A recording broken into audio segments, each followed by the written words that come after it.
Alright guys, so this is the first video in a series of videos that's going to be covering the new DJI Avata. This is the Explorer combo, and DJI has updated their Avata series in very recently, I think within the last few weeks.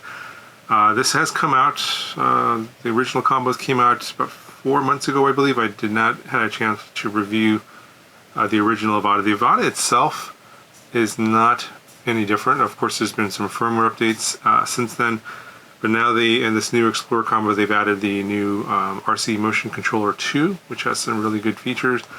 We'll be covering that in this video series, as well as the updated goggles Integra. And for those of my regular viewers that are regular FPV pilots and are more interested in what the differences are between the new goggles Integra that's in the combo here versus the goggles 2 that I reviewed a while back when the 03 Air unit came out. We'll talk about that in this video and also in future videos in this series in a bit more detail a little bit later. If you're, ran across this video and you're kind of wondering if I could use the Avata as this combo here to get into FPV, to become an FPV pilot, this is definitely one way to go.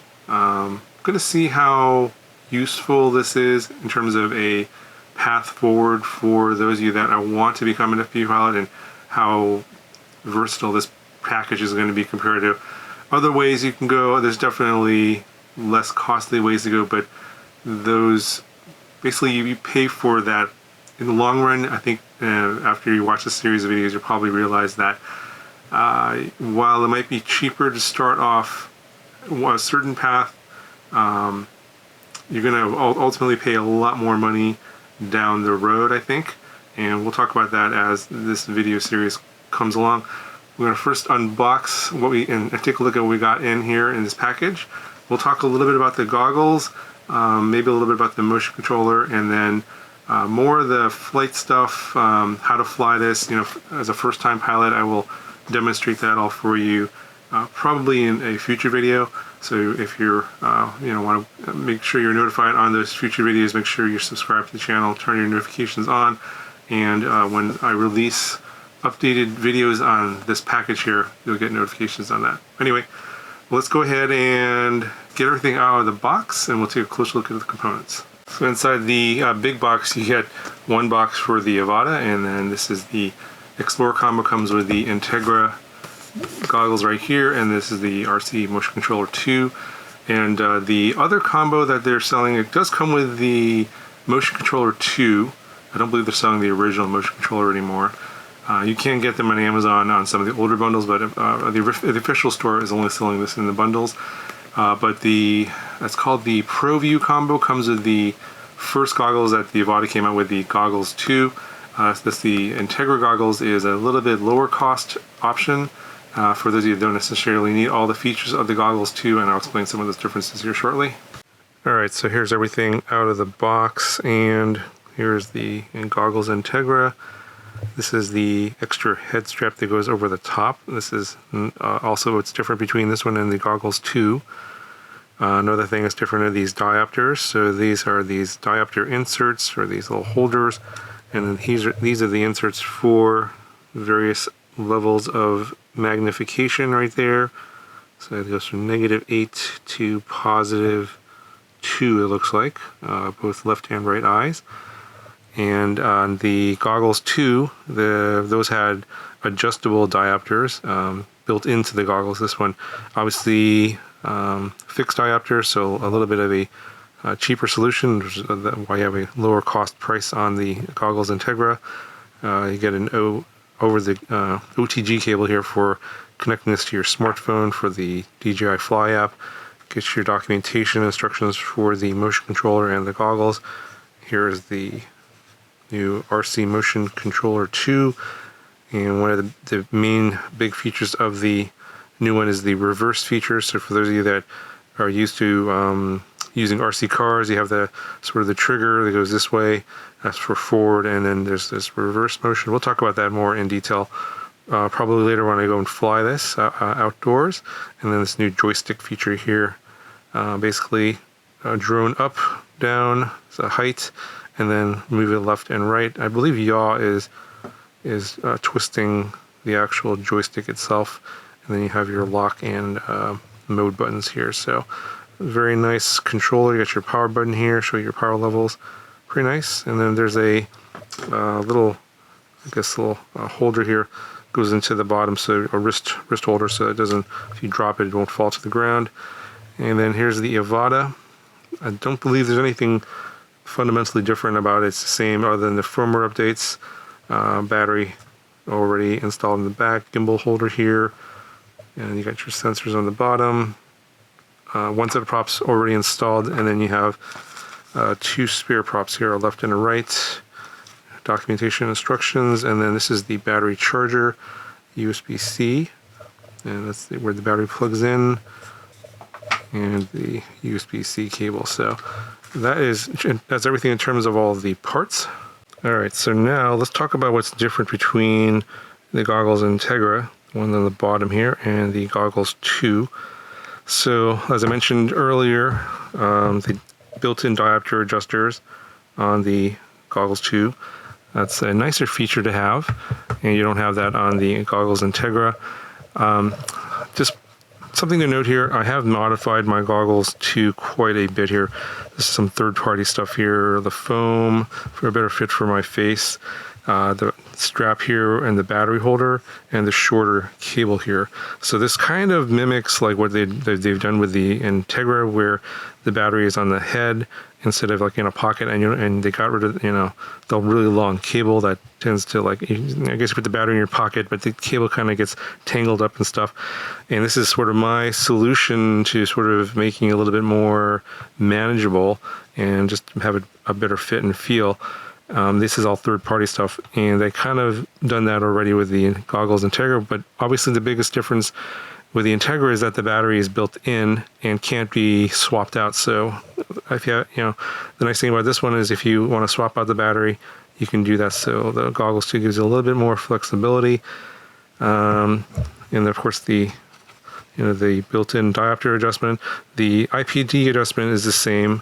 You can still slide these back and forth, and that is available as well on the Integra. So those can slide back and forth.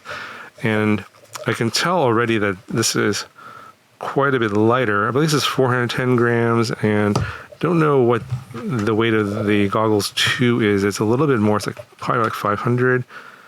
The goggles 2 has wireless streaming, so if you want to stream video from your phone to the goggles to watch movies, I haven't done that, but you can do that.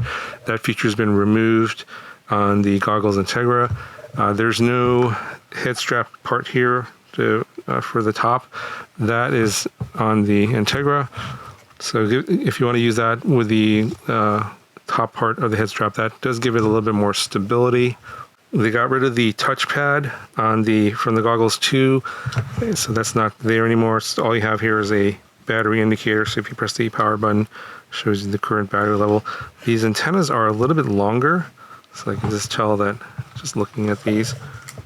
It's a little gonna be hard to see, but yeah, it's maybe about a centimeter, a little more, a centimeter longer. I'm not sure if that helps too much with range, but that's different. But yeah, with no touchpad here, so obviously they just have a standard 5D joystick here and a back button. There's the power button on here, so basically short press and long press to turn it on, like on the battery on the goggles 2, and then you charge here via USB-C. You can also plug this in to your computer for firmware updates using the DJI Assistant, and then yeah, so the battery is basically permanently attached here.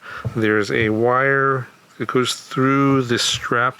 Can't really see that, but you can feel it here, and that goes straight into the battery. So once the battery runs out, you do have to plug it in. I am told that if this is pretty much dead, you can plug this into a power bank.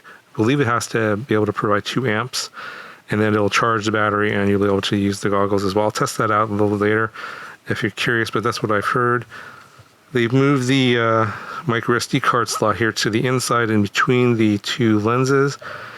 The screens are the same size, as before. So they're 0.49 inches in I think diagonal. They're still the same 1080p micro OLED screens, but the field of view is smaller now. It's like 44 degrees field of view versus 51, which actually might be better for me, because one of the reasons I went with this third-party foam is to get my face closer to the screen so I could see more of the field of view, because it's actually too wide. So having a slightly narrower field of view might actually benefit some of you that can't actually see all of the screen on the goggles too. So we'll test that out when I take it out to the field in the next video.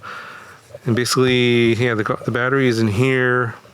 There's a little mechanism here to tighten and loosen, so you can adjust the strap this way. So once you get it on your head, tighten it up. Pretty easy, pretty simple. The foam here on the faceplate it feels a little bit different than the one that came on the goggles too. I do have third-party foam for this as well. I believe it's identical.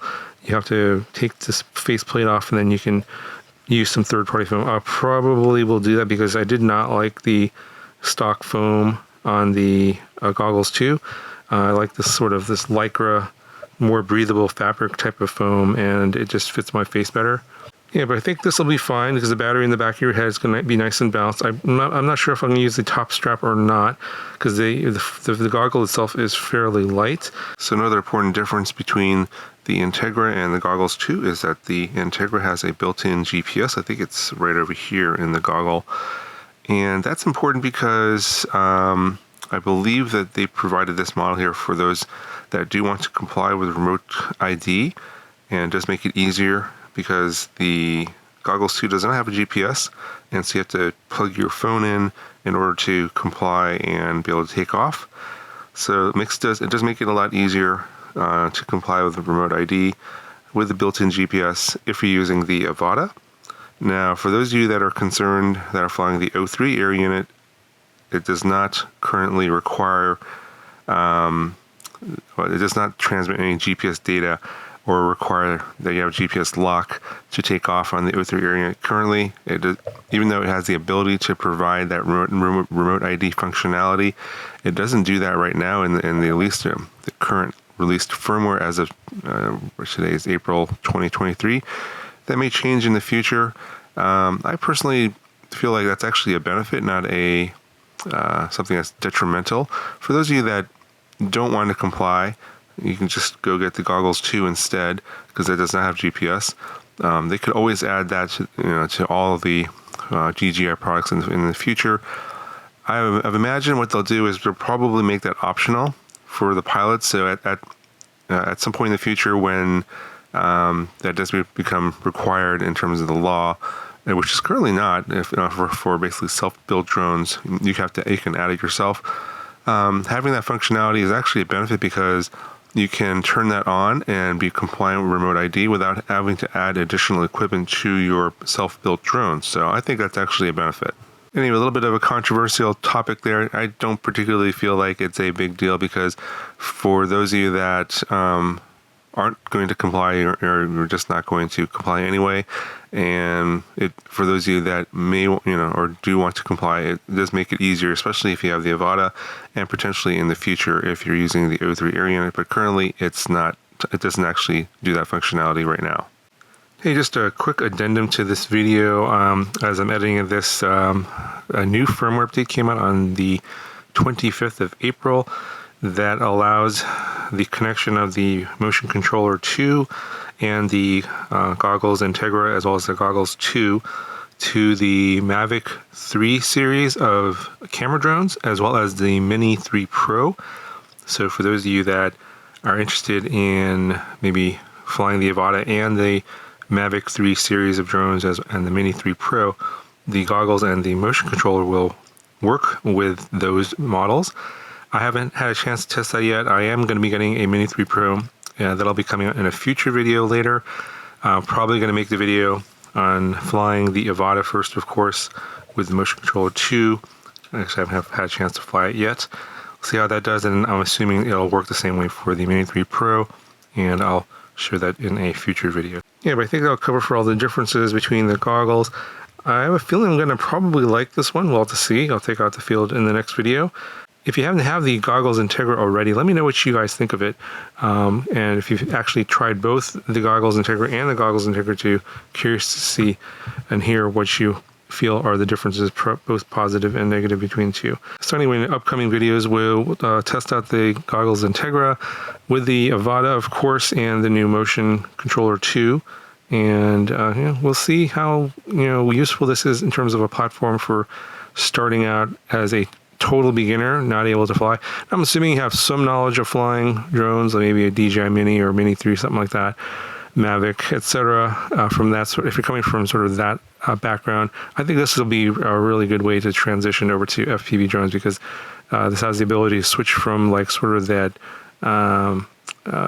basically the drone is in total control.